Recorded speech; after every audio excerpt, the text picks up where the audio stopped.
So what does a home inspector look for in a home inspection?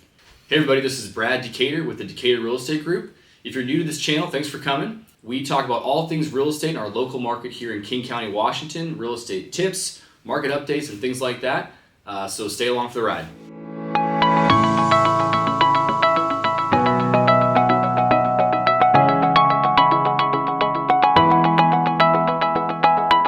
All right, so Eric's my top inspector. And I just want to talk to him about, get a real expert in here to find out what we really are looking out for in a home inspection. So generally speaking, what would you say is what's a home inspection for? Well, the big view is that home inspectors' interests are most aligned with the clients. And so we're doing them because you don't want to have issues with your house, and we don't want you to have issues with your house.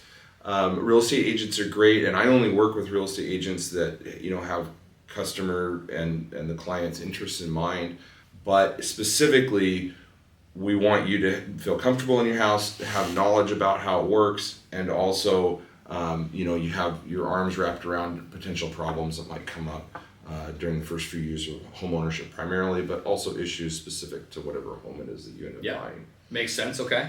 And for our inspections, we can be there from, I would say average like 2.5, 3 hours with you most of the time. So that's a lot of things that we're looking at, or that the inspector's looking at. What would you say, if you could boil it down to the top 5 or 6 important factors that you're looking for when you're there? What are you looking for? Yeah, so you're a sports guy like I am, and the way I like to think about it is we start with the end in mind. So what is the purpose of the home inspection? Well, we're primarily trying to protect you from large cost items, things I call sleeping dogs, things that might wake up and bite you later on after you own the home. So if we start with the cost situation in mind, we're not going to spend a lot of time on things like, the beauty of the drywall or the floor covering, if it's a color palette or whatever. But we're going to specifically, cost-wise, we're going to rank it down from the roof. Usually I tell people it's roof, as far as your top 3 costs. And then it's things like, foundation, which is rare, but when it happens, it tends to be expensive. Electrical, plumbing, your major home systems, heating, ventilation, air conditioning. Mm-hmm. Those kinds of things, that are known issues, systematic problems that we need to address, right, and make sure that are functional, working, if there are any issues with them, what they are specifically and what needs to be done to address those. Makes sense. Yeah, so the big things, the systems, roof and siding, all those things are going to be the most expensive stuff. But these guys, they're there the whole time, so they are checking all the small things too. I know you check every single outlet. Yeah. So it's quite a process, but I think that the main goal and purpose is to get the big stuff out of the way and figure out, what's going to actually cost you a lot of money. Right? Yeah, cool. Totally. So the last part I want to talk about is what to look out for in different areas. So, if you're watching this video outside of Washington, maybe it'll be a little bit different for you.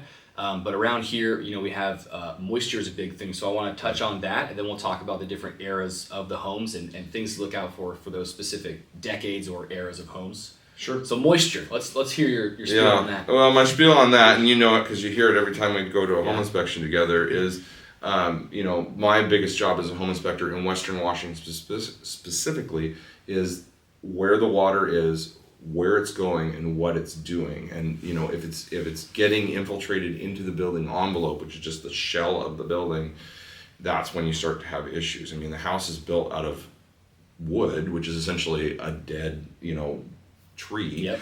And we know that in the forest those trees decay. So when the water gets introduced, that's when you can get bacteria and fungus growing, which is more commonly understood just to be wood rot. So if we can manage how the water is coming at the building, how it's being handled as it gets in proximity to the building, and then how it gets carried away, that's a thing that is really important. But specifically, a lot of people think about bulk water like rain coming down outside, but a big source of moisture is you living in the home. And so everybody lives in the home differently, and managing those vapors that you give off as part of cooking, showering, breathing is a big one. How that building sheds that moisture out and ventilates is a big deal, because we live in such a wet environment. I have cousins that live in southern Utah, and they just don't have to worry about it. It's really, really dry. And we have so many people moving from all over the country to the Seattle area.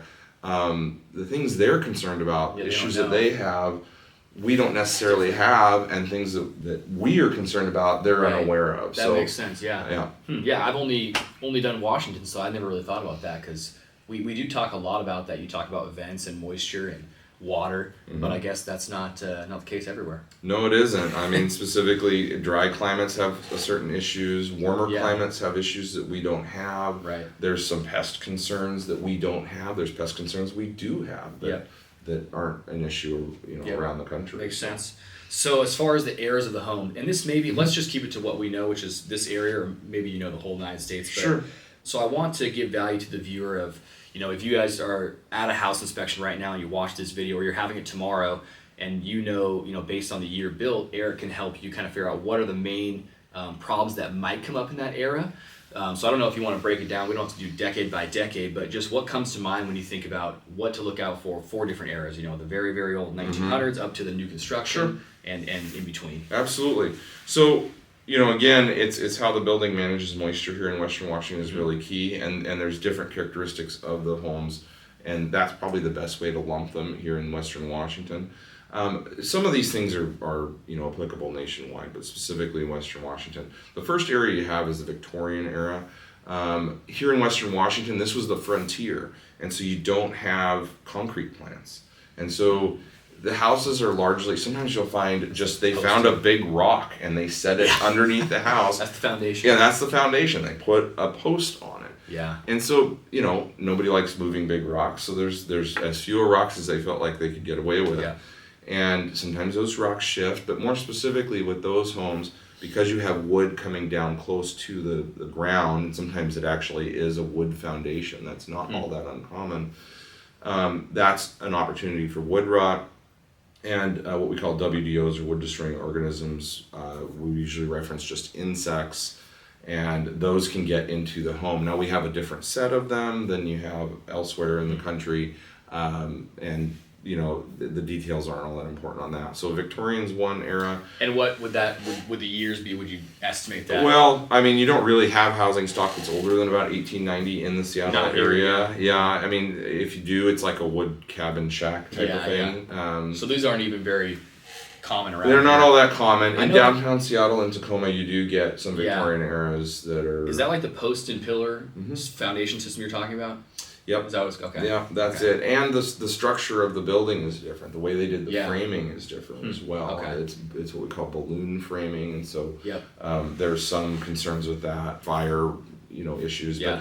But it can be retrofitted usually, especially if the attic is open. Well, that's an old house right there. So they do exist. I think I've probably done 2 houses that have been before 1910. Like I don't think I've ever done before 1900, but we did a Seattle. I think you did one at like 1905, Seattle. So it does happen. Obviously, those will have other issues. You'll probably get into the other ones, but they're all going to be the knob and tube galvanized. Yeah. That kind of stuff. One thing to remember with those homes is they have probably had 3 generations of plumbing, electrical, many remodels. You usually have additions that are different ages, so those homes can be quite complex. Good indicators, I usually allow at least an extra hour for your home inspection. So then the next era coming up from there is what we consider pre-war, which is the 1920s and 1930s. Those homes tend to be a little bit smaller, interestingly enough. You start to see some concrete blocks and things are being imported from elsewhere in the country, and so it's not uncommon to have a block foundation. Those tend to have cellars, and in Seattle area, those have almost all been converted into basements. So now you have cellars that were never intended to be dry. That are now trying to be a basement and trying to be habitable space. Right. And sump pumps are really common with those, and sumps, which is just the hole in the ground, are common with those originally. Actually, Right. They would have considered a home to be fairly defective if it didn't have it. Anyway, so the finished basements of those are definitely an issue. Again, you still have the plumbing and wiring issues. You might have 2 generations there instead of 3. Those homes are not all that common. We don't do a ton of them. Yeah, and what that would be you said the war, so 41 1910 to 30, 41. Yeah, kind of up to 41. So I'm lumping all of there's 30s plenty of those. together. I see a lot of those basement homes, in Seattle for sure, but they're also in downtown Renton in that era. Obviously not any new subdivisions, but Okay, yeah, that makes sense. And so galvanized plumbing is still a thing before then? Knob and tube wiring. Knob and tube wiring. Okay. Yeah, and then just additions, very Additions, common, lots of additions, which and is structural concerns. Which is tough, the additions part, because we see additions a lot, and if they're newer additions, almost always they're permitted, but some people don't. But most of these things are not permitted, so as a buyer, when you're getting into it, it's certainly something to talk to your realtor about. It can be, you should at least be aware and kind of the repercussions that can happen for you when you're looking at reselling that house later. It could be a factor in this market. People are buying them, but it's something to be aware of for sure. Yep, the permits are really common. Permit concerns are really common for that era. But one thing to remember is in the Seattle area, there really wasn't any code at that time. So even if they wanted to go somewhere to go get permits, there wasn't anywhere to get one from. Yeah, exactly. Code started in San Francisco in 1890 because of the fire and earthquake they had there, and it spread out from there. But it took many years. We didn't see any kind of established code building standards until post-war. Interesting. Okay, I didn't know that. Learn something new every day. Yeah, so then during the war, you get kind of a mixed bag. So 1941 through 1945, in a lot of the country, there just isn't any homes. And in the Seattle area, there are neighborhoods that there are 0 homes built during that era because you had, rationing and whatnot. But somewhere in the Seattle area, specifically because we had a lot of war industry here, they were building housing. Now, some of those homes were thrown up, and they used whatever materials were on hand. Yeah. So in the Seattle area, specifically, the old timers will call them war boxes. So this is 41 to 45, yeah. So that's not a great era then, because they just whatever they can find. If you want affordable housing and you're looking for a small house, it can be the right fit for someone, but it's something to be aware of. Yeah, for sure. Interesting. Okay. What's next? Post-war, so 1945, really up through probably 1960 or so. Okay. A lot of homes in the Seattle area built then. Yeah. You get a lot of ranches, things like that. So again, galvanized piping is an issue. I found through my experience that galvanized piping post-war is actually worse than pre-war. The reason for that is it was, I think, hand-dipped before the war, so you have a nice thick zinc coating, and some of that stuff's still going strong. The stuff after the war, my home included, 1961, was electroplated, and they were just pumping it out at the lowest cost possible. And 60 years is really the maximum lifespan on that stuff. So we are seeing at this point a lot of that 1950s and 1960s stuff being replaced, specifically in the urban core. Okay. Further out you go, the more likely you are to have it. Mm-hmm. But the good news with those homes is you have modern Romex wiring. I was going to say, knob and tubes after is done now. Yeah, I mean, kind of 1950-ish is the transition for that. Sometimes you see it in garages and stuff. In the 40s, post-war, they had a lot of built-up materials, so sometimes just right after the war you get some older materials used, but then you see it. So then, maybe the house won't have the same capacity that a modern home would, but they're smaller homes, so it's usually A-okay. Sometimes it's a panel replacement. You start to see some insulation. You have modern framing techniques, and you have concrete foundations, continuous perimeter usually, like you do today. Issues with those houses, they tend to be very low and flat. It was just the modern era. And because you have so much wood that's close to the ground, you can have insect issues infiltrating there. So that's something for us to look at specifically when we're in crawl space. But typically, I have seen some bad ones, but for the most part, they usually are okay. It's just something we just got to look at. Okay. So up through 60s, we're outside of knob and tube, galvanized is still happening. Mm-hmm. So what's after that? So in 1960, you have the ground wires come in. So now you have 3 wires, and you can start to have retrofitted 3-prong outlets without having all the open grounds around the house, which is definitely something. That's why we test outlets, is because we need to know. We don't need to necessarily know every single outlet in the house, but we need to have a pretty good picture. Yep. So you start to see grounded outlets.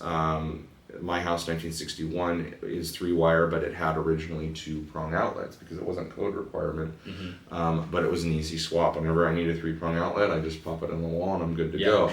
That is not necessarily the case for every home, but it's something to keep in mind. Mm-hmm. So you still have galvanized piping. Sometimes you have copper, but it's still galvanized. That's up to about 1970. Okay. You see people transitioning heavily towards copper on the plumbing side. Yep.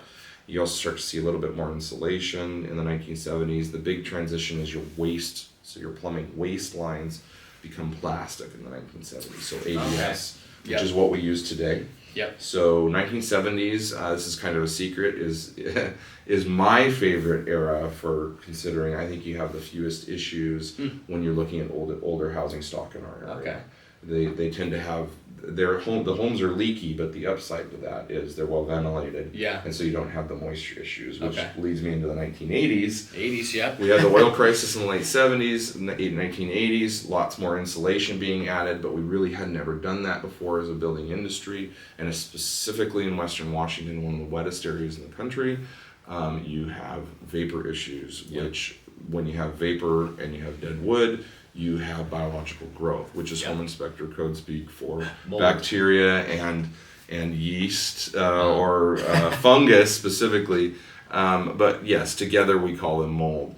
Now we don't specifically do mold testing. We call for that as an additional service that happens after home inspections if we see signs of the issue. Typically, we also counsel people that, hey, we know you have a vapor or moisture issue in the home.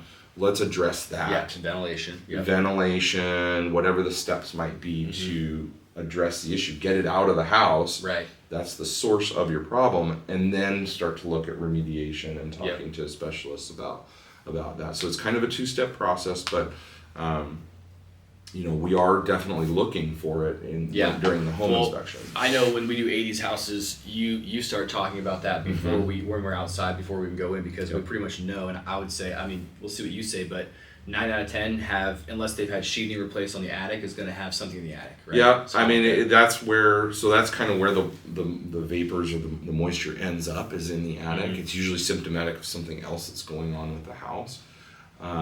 But yeah, the attic, and we do have that conversation before I even go inside. That's how common it is with 1980s homes. Now, they're great houses. I would live in one. That's something that we need to nail down in a home inspection so we can understand. And then even if you don't have an issue with that home, when you move in, you're going to live in that home differently than anybody else has before, because everybody's a little bit different. It's something you're going to need to keep an eye on. And then specifically with the roofs assemblies, when you have a re-roof, more ventilation better. You just can't really have too much. And the good news is roofers have really in our area keyed into this. And if you're using a reputable roofer, you really they're gonna overshoot the ventilation, and that's gonna help manage the issues. And at this point of shooting this video, if a house is built in the 80s, it's probably either just got its roof replaced or it's like really coming up. It depends on what part of the 80s, but we're in either the second roof or the third roof. So hopefully if you're at an 80s house at an inspection, if you see it's a new roof, just make sure it's new sheathing, below, because then we should be pretty much safe and then check the ventilation. The one kind of caveat to 1980s homes is they did come out with a specific product called Polybutylene, which is a plastic pipe. It was a precursor to PVC or what we use today. And it is understood now that chlorine breaks it down, and so it is reaching the end of its life. Okay. And I have had some leaks in some homes that I've caught. It's polybutylene. I don't see it a lot in the Seattle area. One area where it does come in as an issue is manufactured homes. We do see up through about 1990 or so. So that's definitely an area. It's not common, but it does happen, and we have to be on alert for it because it's a major cost. So, and then also in the 80s, you're getting 200 amp panels typically, which is modern standard. Yes. You've been kind of coming up from Victorian area. You might have started with a 90 amp panel, and as we've been going through this, in the Seattle area, we really don't see 90 amps very often. It's usually 125, 150, and then we jump to the 200. Yep. Most of those 90s are gone now. 125 is an interesting conversation. Some home inspectors will say that it is insufficient. Other home inspectors, I have one in my home. Well, it maybe depends on how big the house is, Depends on how big the house is. It also depends on what your heat source is. So if you're running natural gas for your furnace or your kitchen, you're really not running a lot of load up through that panel, and 125 amps should be sufficient. So then moving into the 90s. 90s is an interesting one. You're almost up to the modern era as far as the building materials. I think the one caveat to that is you have LP siding. Siding. It's a big one. It is a big one. One got recalled though. Yeah, I got recalled, and there was a class action lawsuit That's on right. what I call Flight 1, or the first generation of it, where and LP's said it was, LP stands for Louisiana Pacific, it's a specific brand name. They said that their siding was 20-year siding. But for whatever reason, there was some implied, I'm not a lawyer, but there's some implied. They thought it was 50-year. They thought it was standard, Yeah. It wasn't really highly, and I wasn't privy to all the lawsuit type stuff, but the upshot is that early generation 90s and into the early 2000s, that siding had a lot of wood pulp, which essentially sawdust from mills that they were gluing together and pressing it into a press board. Was a lot more wood pulp and a lot less glue, and so if it gets wet enough and you're not maintaining the paint, water gets in it and it'll rot away, and you can have mushrooms growing on the side of the house. So it's crazy. Some of it's and so you see it sometimes replaced on the south side of the house because that's the exposed side. So that's an issue that we need to be aware of. They still sell what we term in the industry LP siding today, but it's different. It's generation 4, generation 5, generation 6, and as far as we understand, the fungicides have been going up, and the glue's been going up, and the wood pulp's coming down. So it is better and better product. So the LP is the 80s is the LP that really has the issues. Is pretty very late 80s, 90s. Up through the 90s. Yeah. Okay. I had a 1996 house. Was my first house. Had LP siding. We bought it. It had mushrooms growing out of the side of the house. Did you just re-side it? No, I didn't actually. I knocked them off, and it hadn't been painted, and it was about 10 years old. Yeah. And I painted it, and I painted it, and I painted it. I hand painted it. There you go. And it worked. It did work, and I haven't had an issue since. So that's been it's a pretty good test. Wow. Now we're working 15 years now without any issues. So. Interesting. Wow. So it just depends on how far gone it is. Yeah. If it's like damaged and weather exposure, and right. So those are things we're looking for. Yeah. Okay. Cool. All right. So then. 2000 and it really is pretty good, right? Yeah, it's pretty good. Standards are coming up. You have a transition there in the early 2000s to PEX plumbing. You have Hardy plank siding, which we see today. Yeah, it's a good product. Great paint on. It takes paint really well, so the painters love it. You have the PEX plumbing, which started then and has come up to now. That's really more about labor savings than is anything else. Yeah. But as far as we understand it, is a very good product. It's at least as good as copper, so we like it. The very early, again, generation 1, it's like buying the first model year of a car. Yeah. Some of the fittings in the very first few years on the PEX were prone to breakage, and so sometimes you have some leaking with that. But that was very early 2000s. When you go through those homes, there's some specific things. Trim rot's really common. Because we're not using old growth cedar, trim. We're using white wood, and because the house looks great because it takes paint so well on the fiberboard, the trim a lot of times gets really deteriorated. That makes sense. Yeah, it's definitely. Yeah, it goes a lot faster than the hardy plank. So that makes absolutely, sense. And you're just not getting it painted often enough. So that's an issue. But it's fairly, unless it's just really advanced. That's paint. I wouldn't call that nothing too crazy. Usually handle that as part of a repaint unless you have a leak or something that's being precipitated by that. So is there any, because obviously now the codes with all the stuff you're talking about from 2000 to now are pretty solid, but obviously we find mistakes in new construction all the time.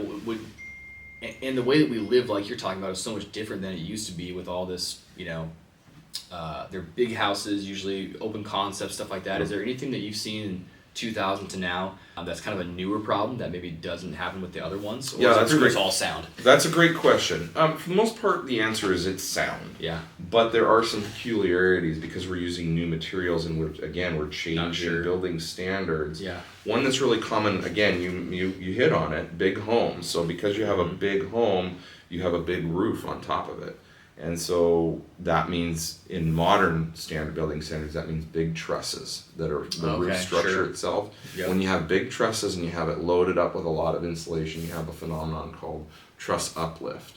And it's seasonal bending of the truss where the roof structure is actually moving. And when you have this bowing motion, the interior walls, which are not structural in a truss system, are actually, there's a gap being formed between the roof and the wall. Okay. And so you have cracking typically in the center of the home there. And so on the seams of the ceiling? On the seams of the ceiling, that's right. Okay. So, and it can be extensive. The solution for it usually is we hide it. We don't actually fix it. Crown molding is really popular in this era because of that. So you attach it either to the ceiling or usually the ceiling, and then you don't attach it to the wall. And so it has room to... It floats up and down, in a fraction of an inch, and that makes sense. Covers the crack, essentially. Other issues are, again, you hit on it, which shows you really do know what you're talking about. You've been around with me a little while.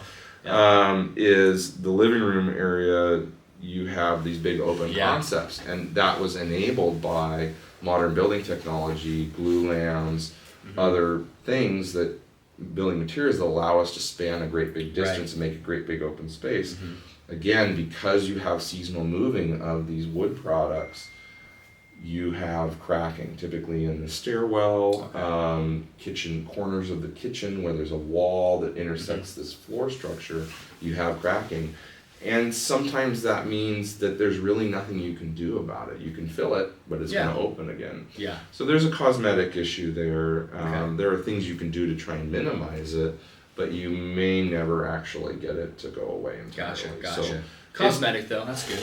It is cosmetic. I mean, we still look for settling and other cracks that are concerning, and that's why you need us out there. A lot of people think that new construction does not need inspections. I would disagree strongly. And the closer you get to modern times or this current year with the year built on your home, the more you are, as a home inspector, looking for construction defects. You're looking for things that the building inspector missed. Sometimes, especially with large tract homes, building inspector might spot check. They might check that house but skip that house for some of their checks. Makes sense. And there's one inspector, and they're building 1,000 homes in his area, and he's got to cover them all, or she. So, we really sometimes will find missing insulation. They just forgot. Sometimes we'll see flashing that's just done incorrectly. I caught one builder. I'm sure the builder wasn't aware, but the nailing pattern on the roofing was completely off, and that was going to void the warranty on the roof for wind damage. It probably wasn't something that was going to come up till 15 years down the road. But you're buying a house with a 30 or 40 year roof. Know that. And you're going to have to replace the roof at 15 years. Got the wrong sub. That's exactly right. Well, and I worked in construction. I feel for them. They have a bid, and they're the lowest bidder usually. They've got to turn and burn. And sometimes quality suffers. So that's where quality checks come in. And that's essentially what a home inspection is. I would agree. If possible, every house needs to be inspected. So this market's a little crazy. Different video for pre-inspections and how to avoid risk, but definitely need to get guys like Eric out there. So last question for you. Just thought of this one. What's the craziest thing you've ever seen at a home inspection? You're putting me on the spot now. Craziest thing. Well, I think probably the most scary thing for me as a home buyer or as a home inspector was it was in overheated market where we've got a really short timeline and everybody's trying to make bids, and it was our verbal consultations, which a lot of people call pre-inspections. They're not inspections, they're consultations, but we can talk about that. It was a mid-century modern, so again, I said you have the wood that's low to the ground, and this house had every type of wood-destroying insect it was a entomological playground. Wow. We don't see that very often with termites and stuff like that here. No, it's not as common here, but that's why we look. You know? And that's with every problem we find. It's I philosophically think, well, this is why we check. And I see something different in every house I inspect. And I do several 100 plus 200 inspections a year, and I learn something new, and I see something, and so going in with an open mind and just being a good observer, good scientific process of making observations and not having predispositions is really important as a home inspector. Yep. Awesome. Well, that's all I got for you. Thanks for coming out. Yeah, absolutely. Appreciate it. Yeah. If you guys have any questions, leave them down in the comments, and thanks for watching.